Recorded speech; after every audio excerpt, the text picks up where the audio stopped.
महाराज शुद्धोधन के एकमात्र पुत्र थे सिद्धार्थ, जो महात्मा बुद्ध के नाम से कहे गए। बहुत विवेकवान थे। इनके विवेक को देख करके राजा शुद्धोधन ने अपने पूरे मंत्रिमंडल में आदेश कर दिया था, कभी भी इनको वृद्ध न दिखाया जाए, रोगी न दिखाया जाए, कुरूप न दिखाया जाए और मृत शरीर न दिखाया जाए। ऐसी जगह इनको बचा लिया जाए, ये देख ना पावे। बहुत विवेकवान थे। तो ये देख करके शुद्धोधन जी ने कि कितने सिद्धार्थ विवेकवान है, अगर इसने रोगी को देखा, वृद्ध को देखा, मृत को देखा, कुरूप को देखा, तो पता नहीं क्या निर्णय कर लेगा। इसलिए 4 बातों के लिए राज मंत्रिमंडल में निषेध किया गया था। कभी भी युवराज को वृद्ध, रोगी, कुरूप या मृतक न दिखाया जाए। अगर कभी ऐसा हो तो इनको घेर लिया जाए और वो देख ना पाए।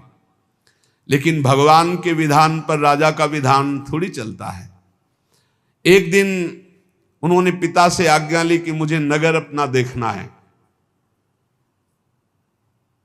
आज्ञा कर दी, पर उनके मित्र और साथियों को कहा हमारी 4 बातें याद रखना, रोगी, कुरूप या वृद्ध या मृतक हमारे राजकुमार की दृष्टि में नहीं पड़ना चाहिए। नगर देखते हुए जा रहे थे कि उन्होंने देखा झुकी कमर, जर्जर दे, लाठी टेकता हुआ एक वृद्ध जा रहा है। तुरंत उन्होंने घेर लिया कि ना देख। उनका रुको, ये क्या है? तो उनका ये एक हमारा आपका जैसा शरीरधारी मनुष्य है, ऐसा मनुष्य होता है, धीरे धीरे लाठी टेके। ये कैसा है? बोले ये जो आपकी अवस्था है, इसके बाद जो अधेड़ अवस्था आती है, फिर ये वृद्धावस्था आती है। मतलब मेरे शरीर की भी यही अवस्था होगी? हाँ राजकुमार, यदि पूरा जीवन जिया जाए तो जवानी के बाद वृद्धावस्था आती है। चलो वापस चलो, मुझे अब नहीं देखना। एकांत में बैठकर बहुत चिंतन किया। आज जवानी है, पत्नी प्रिय लग रही है, परिवार प्रिय लग रहा है, राज प्रिय लग रहा है। कल वो दशा आ जाएगी शरीर की कि लाठी लेकर के एक एक कदम झुक झुक कर चलना होगा। फिर सत्य क्या है? एक दिन फिर कहा मुझे नगर दर्शन कराने के लिए। फिर आज्ञा हुई।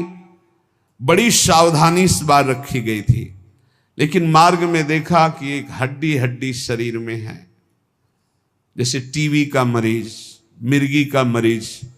बार बार वो फेन उगल रहा है, भूमि पर तड़प रहा है, कोई उसके पास नहीं। राजकुमार सिद्धार्थ नजदीक गए। ये क्या है? उनका महाराज ये मनुष्य ही है। ऐसी दशा क्यों हुई? ये रोग से युक्त है। तो किसी को भी ऐसा रोग हो सकता है? हाँ राजकुमार, किसी को भी रोग हो सकता है ऐसा। ये इसकी दशा, फेन निकल रहा है, शरीर इस कोटि का हो गया है।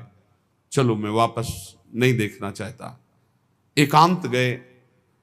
जवानी के बाद वृद्धावस्था, और जवानी में भी इस तरह के रोग जिससे उसकी हड्डी हड्डी हो गई शरीर में। वो फेन उगल रहा था, वो मूर्छित हो रहा था कष्ट से। फिर आखिरकार सत्य क्या है?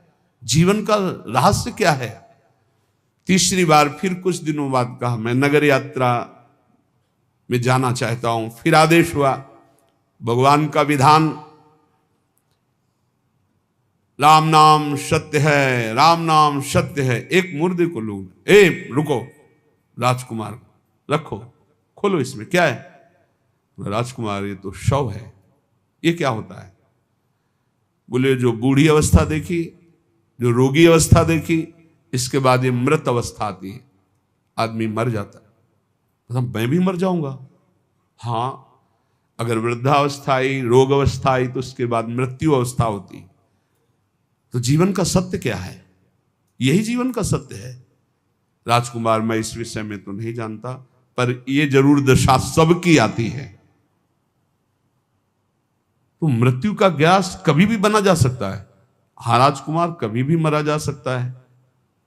बुढ़ापा, रोग, मृत्यु, जब इससे जीवन ग्रस्त है तो आनंद कहां है? यह आनंद की खोज कैसे पूर्ण होती है? ये सत्य क्या है? बस उनके हृदय में बड़ी ग्लानि हुई। रात्रि में अपनी पत्नी को देखा, पुत्र को देखा, आखिरी प्रणाम किया और कहा मैं इस आनंद में नहीं टिक सकता, मुझे सच्चिदानंद चाहिए जो सत्य है, परम चैतन्य घन है। मैं रोगी या बुढ़ापा या मृत्यु अवस्था आने के पहले उस अवस्था को पाना चाहता हूं जहां न रोग छू पावे, न दुख छू पावे, न मृत्यु छू पावे। और भाग पड़े घर से। नवीन पत्नी थी, नवजात पुत्र था, छोड़कर भाग पड़े। एकांत स्थल इहासने सुस्यतु में शरीरम, इसी आसन पे शरीर चाहे सूख जाए, अस्थियां टूट जाए, चाहे मृत्यु हो जाए, पर जब तक ब्रह्मबोध नहीं होगा मैं इस वृक्ष के नीचे से नहीं उठूंगा। और ब्रह्मबोध करके ही उठे, इसलिए उस वृक्ष का नाम बोध वृक्ष हुआ। और उन्होंने भगवत साक्षात अपने स्वरूप का, अपनी आत्मा का साक्षात्कार किया। तो या तो ये भय लग जाए इस तरह विचार करके भगवान की शरण में, और या फिर किसी भगवत प्रेमी महात्मा के प्रभाव से निर्भयता आ जाए। अब मुझे किसी की कोई परवाह नहीं, मैं भगवान की शरण में होकर निरंतर नाम जप करता हूं। निर्भयता के आनंद में आत्मस्वरूप का बोध, या भयभीत होकर भगवान के भजन से उस निर्भय पद की प्राप्ति।